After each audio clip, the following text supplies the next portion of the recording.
that's ubiquitous, happening all over London. It's disgusting, isn't it? It's disgusting. Unbelievable, unbelievable.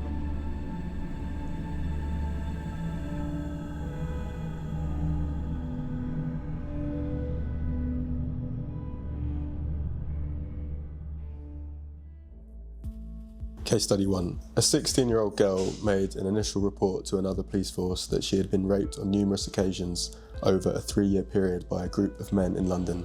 If she refused to meet the men, threats would be made that they would hurt her and her family. That's from a Met Police inspection report.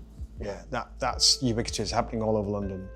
Let me tell you, with my work, when I get on stage and I do a conference and I speak about my own personal experience, or if I go into a school, in every part of London where I've spoken, I've done it about 300 times, I've had a child or 2 or 3 people come up to me after the conference and I know straight away what that child's going to say to me, but they've been victims of abuse.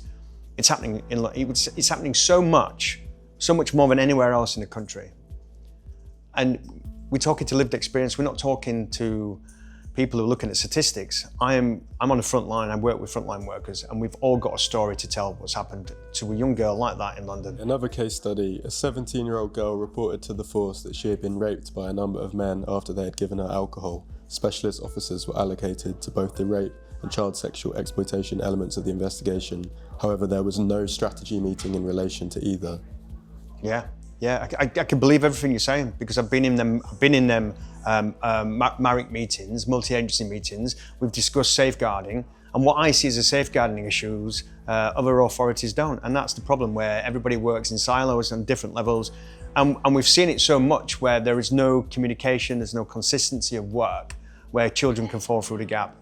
Again, I'll just go back to about children in care not seen as human beings in some cases, seen as second-class citizens.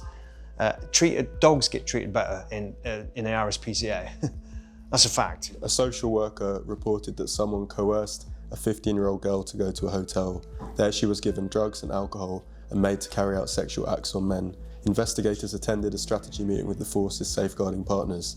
They agreed that an officer and a social worker should visit the girl the next day. They also agreed that the force should serve a child abduction warning notice on one of the suspects. The investigator didn't record a reason why the suspect shouldn't be arrested. The girl told the social worker and the officer what had happened to her. She provided several lines of inquiry. The force also received intelligence that the same people were exploiting other children. Yeah. I've got a list of case studies myself like that, where it's just so common practice in care homes where young girls are reporting these things and they're not taken serious. It's happening everywhere, all over the country, in every care settings. And it happens because, let's say that girl has been arrested previously, maybe for minor assault or shoplifting or something like that. So the police look at them as problematics, as a problem, not anything to take serious. It's so common in the care setting.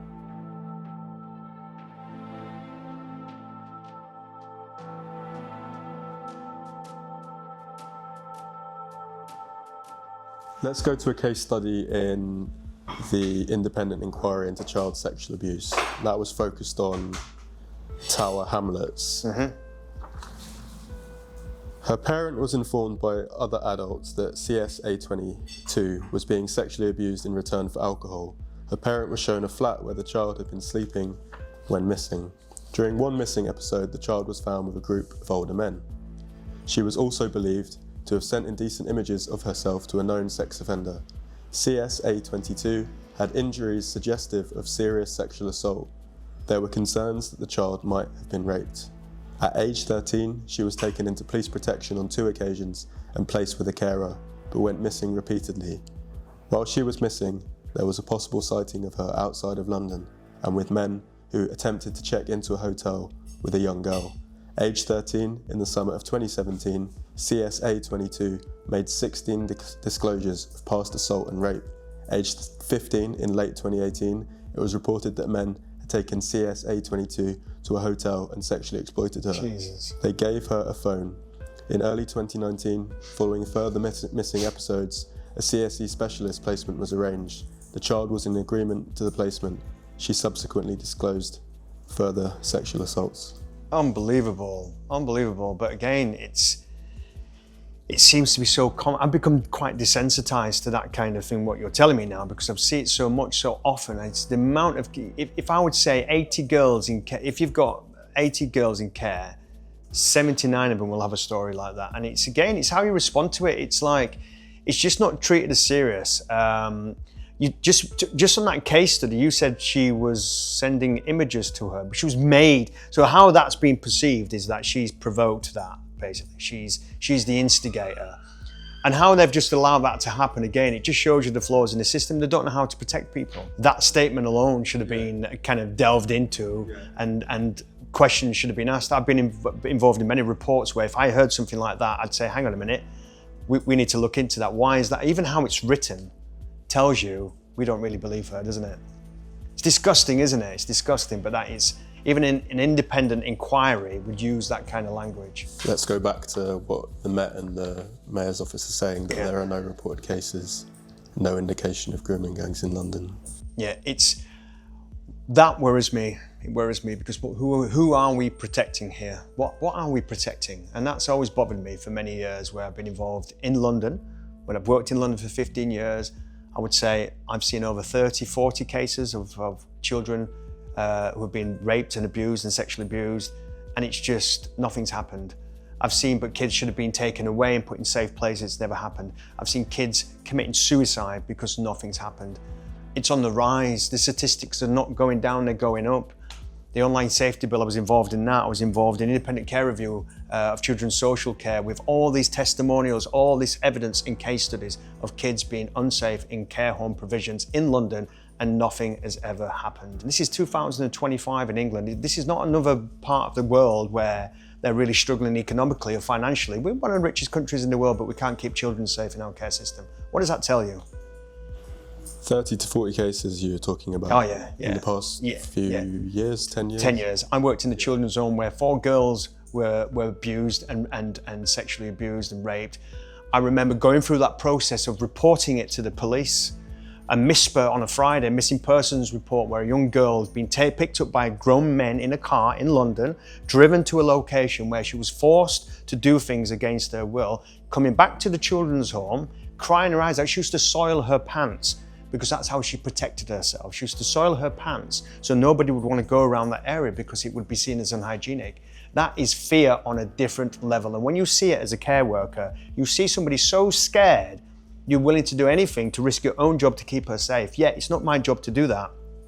And then when you report it to the police and they don't take it serious, can you imagine how demoralizing that is?